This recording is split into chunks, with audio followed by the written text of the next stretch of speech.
as we all know, safety is every single day, 365 days a year. How can leaders keep the stand down energy alive long after this event, this month, the week is over? So it's the culture. It's all goes all back to the culture. They have to see the top doing the same thing as they're doing and vice versa. That we have to make sure we involve them when we make safety decisions, involve the people. A lot of times we don't do that. Bring the foreman, bring the worker in and ask them, okay, we're getting ready to make this change. What do you think? How's it going to hurt us? Or is it going to help us? And then you'll be surprised. We say here at Werner, we all the best ideas come from the workers. All best ideas come from the workers when how to make something better, more comfortable, safer, whatever that may be. So getting your employees involved, making sure the crews are watching the leaders and making sure that they're when I say making sure, we're making sure the leaders are doing it and making it a priority and prioritizing what they're saying, they're doing the same thing, vice versa.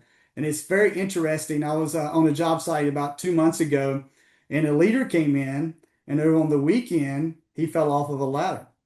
So when he fell off of this ladder, the crew gave him a hard time. Were you being safe? It was really interesting to see how they sort of drilled him in a kind way, not a negative way. And then he actually did a big safety thing the next week. We need to be just as safe at home as we are at work.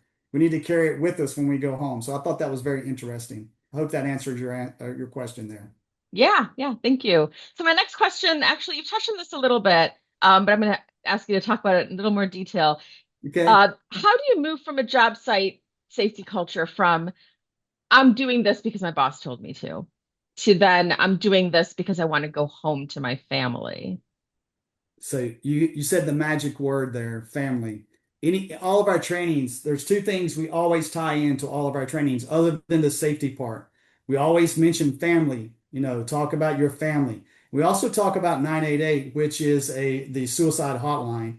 And we talk about how stressful and third, unfortunately, third, number one is military, number two is teenagers from 12 to 16, and number three is construction workers when it comes to suicide, unfortunately, right now. So we bring that personal in, and we talk about being safe. We talk about going home to our family, and most of the time, most construction workers are a one income family, and we bring that up a lot of time. If you don't go home, what happens to your family? So we try to tie that and make it more personal than just blah blah blah blah or XYZ, whatever it may be. Instead of screaming at people, we try to go to their level, meet them where they're at, and helping them to go home at the end of the day. And I think that's a big one. And explain what matters most to them. And explain that we need you to do this job, and we need you 100%. And tying all that together with that behavior change and make it saying, you don't have to do this, we want you to do this. And how can we get you involved to better do that? And once again, going back to the employees and asking what's best? How can we do this the best way? And getting the leadership and everyone talking. And once you have that communication going, you'll see great things. You'll see behaviors change.